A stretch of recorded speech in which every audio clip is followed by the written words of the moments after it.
This was a long, long time ago. The 1980s, to be exact. I'm a little embarrassed to admit it, but back then, I surfed for a few years. When I lived in Kugenuma, in Fujisawa City, a guy I knew in the neighborhood was crazy about surfing. There were a lot of people like him there, and he invited me to try it. I rode a longboard in the ocean off Kugenuma, but when I visited Hawaii, I used to rent a Dick Brewer shortboard and surfed the waves every day off the beach at the Sheraton, blissfully if a bit tentatively. Nearly every morning found me in the ocean. Then at noon, I'd go back to my room and make some chilled hiyamugi noodles for lunch. I did hardly any work and just enjoyed some laid-back lazy time. That was a fun life I had back then. I remember hearing Paul McCartney and Michael Jackson's song, Say, Say, Say, on the radio a lot that summer. A few years later, I was looking for a house on the north shore of Kauai, and the well-built older man who showed me around some places was named Richard Brewer.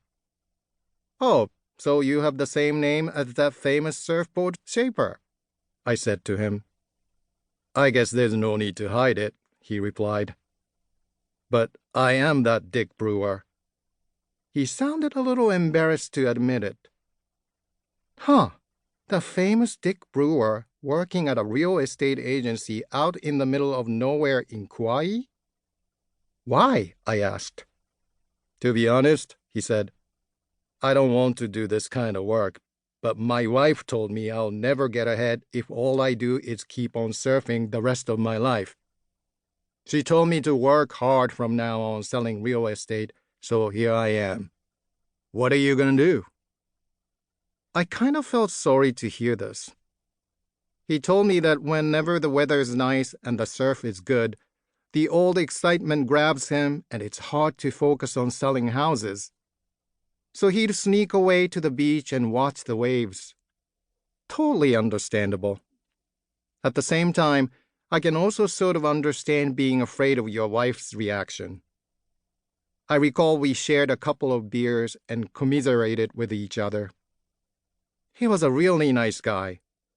I didn't end up buying a house from him, though.